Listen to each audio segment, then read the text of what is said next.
Hello everyone and welcome to Long's Toys. Today we're taking a look at another real Ghostbusters set from Playmobil. This is set 9386, simply entitled Spengler. So I will say if it's one thing Playmobil doesn't do, it's actually give full names to their sets. They just have the numbers. So he's just Spengler. So basically you have Egon in this kind of all-terrain ghost-busting vehicle with this Clockwork Orange Fairy Godmother crossover ghost. I don't really know what's going on with this guy.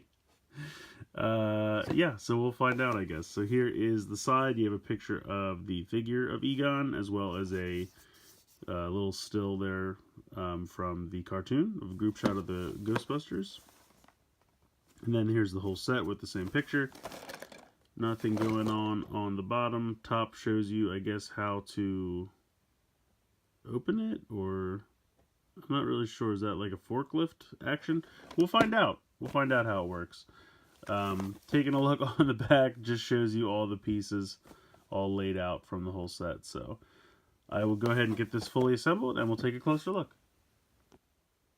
So this is everything that comes in the box, fully assembled, all stickers applied. There are actually a decent amount of stickers on the vehicle, which we'll get to a little bit later, but I guess there's a fair amount on the trap as well, the ghost trap.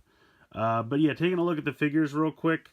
Here's Egon in his real Ghostbusters color scheme with his blonde pompadour, which if you've seen the movie is nothing what Harold Ramis looked like. The story that I always heard was they didn't want to pay likeness rights for the cartoon, so they drastically changed the appearance of most of the Ghostbusters so that they wouldn't have to pay the actors likeness rights. That's kind of hilarious to me. Or they couldn't get, like, maybe they tried at first and couldn't get them. I don't know the story. In any case, they had to change the appearance because of likeness rights. So standard Playmobil articulation, head can move side to side. Hair also is a little loose. I think you could take it off if you wanted to. I'm not going to. Arm spins all the way around. You can bend the wrist. That can swivel there. And then the whole leg piece is just one solid piece so he can sit 90 degrees. Very simple there. Taking a look at all of his ghost catching accessories proton pack. Looking fantastic. This is all paint applications, no stickers there. You can see the wand has the cord that goes up, plugs into the side. Very simple to just pop it on the shoulder. Go ahead, unplug this. Now, if you wanted to, you could have him hold it like a gun and have him hold on to that peg. But that peg is really only so it can peg into the backpack. This is actually the handle of the wand here. So he's supposed to hold it like that. And then they give you this effect piece. So it looks like the proton beams are coming out. I think that's pretty cool. Ghost Trap. Excellent stickers.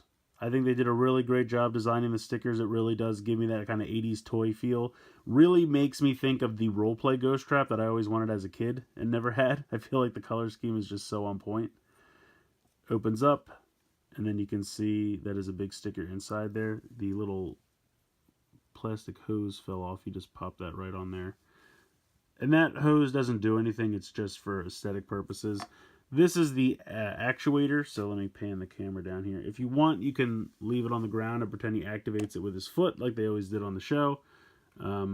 It's not like this has any kind of air or anything. There's no... It would be kind of neat if they had, like, you know, an actuator, you pressed on it and the air made these pop open. Would be kind of cool. But that's alright. You can also have him hold it by hand. It just clips into his hand there.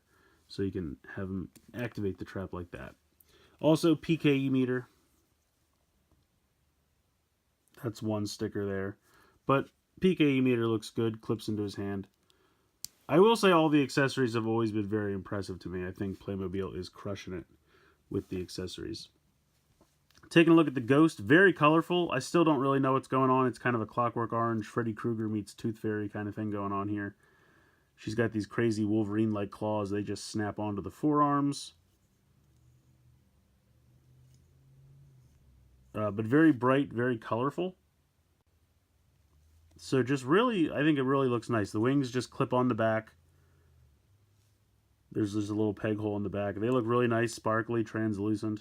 It's very bright and very colorful. So I don't know whether they got the inspiration for this Ghost, but definitely well done. And she, of course, can bend at the waist as well. Has all the same articulation as Egon. Head can swivel, arms move. But yeah, crazy. So putting the figures off to the side for a moment, we will take a look at the giant off-road vehicle. These are stickers, stickers here. This is a sticker, stickers, stickers. This has a decent amount of stickers, I will say. Although this detail is painted on. This is kind of like slash marks from the Ghost. This is sticker, but the silver over here is painted, which is kind of nice.